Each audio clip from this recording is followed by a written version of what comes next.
राज्य के शिक्षा मंत्री दीपक केसरकर ने आज मीडिया से बात करते हुए कहा कि बदलापुर मामले में राज्य सरकार ने एक संयुक्त समिति का गठन किया है। इस समिति में विशेष मार्गदर्शक के रूप में महिला आयोग की अध्यक्ष, बाल अधिकार आयोग की अध्यक्ष और आईजी पुलिस विभाग शामिल किए गए हैं। हम कल विस्तृत रिपोर्ट प्राप्त करेंगे और बुधवार को इस पर चर्चा होगी।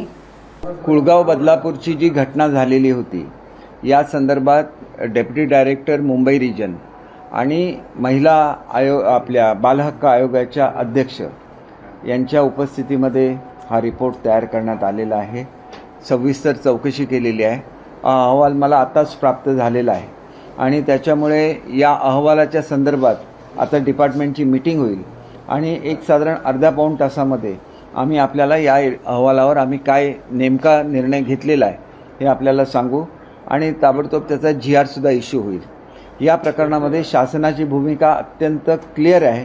कोणालाही स्पेअर करण्यात येणार नाही। जे जे दोषी आढळतील त्यांच्यावर काय कारवाई करायची हे पोलीस डिपार्टमेंट ठरवेल, परंतु दोषींची यादी ही आमच्या अहवालाप्रमाणे जी आलेली आहे ती आम्ही पोलीस डिपार्टमेंटला सादर करू। आमच्याकडून ज्या काही सुधारणा या संदर्भात करायच्या आहेत त्याच्या आपल्याला माहिती आहे की पूर्वीच ह्याच्यावर प्रशासक बसवलेला आहे शाळेवर। शाळा पूर्ववत चालू झालेली आहे आणि त्याच्यामुळे ज्या इमिजिएट ॲक्शन घ्यायच्या त्या आमच्या ऑलरेडी झालेल्या आहेत। महाराष्ट्रात या संदर्भात काय करायचं हे सुद्धा GR आम्ही इश्यू केलेले आहेत, परंतु या संदर्भात महिला आणि बालकल्याण मंत्रालय जे आहे आमचं ते व शिक्षण मंत्रालय यांची दोघांची एकत्र समिती ही आम्ही स्थापन केलेली आहे। या समितीला महिला आयोगाचे अध्यक्ष, बालहक्क आयोगाचे अध्यक्ष आणि आयजी पोलीस डिपार्टमेंटचे जे महिलांच्या संदर्भातलं काम बघतात या तिघांनाही विशेष मार्गदर्शक म्हणून बोलवलेला आहे। याचा सविस्तर अहवाल हा साधारण उद्यापर्यंत मला प्राप्त होईल, परंतु उद्या मुंबईत सुट्टी असल्यामुळे बुधवारी आम्ही त्याच्यावर विचार करू आणि महाराष्ट्रामधला एकंदर जो निर्णय घायचा है तो त्याला हमें जाहिर करूँ। देखिए, ये तो ऐसे है कि कुछ लोग इस इंसिडेंट्स को माझी लाडकी बहन के साथ भी लिंक करना चाहते हैं। कल अगर कोई महिला ऐसा बोले कि मुझे 1500 रुपये नहीं चाहिए, मुझे एक पैनिक बटन दीजिए, ये मैं अपनी बेटी को गिफ्ट करूँगी, तो वो भी दिया जा सकता है। देखिए, ये तो ऐसा है कि सिक्योरिटी हर किसी का जिम्मा है। जो लोग क्रिटिसाइज करते हैं उन्होंने तो कुछ भी नहीं किया।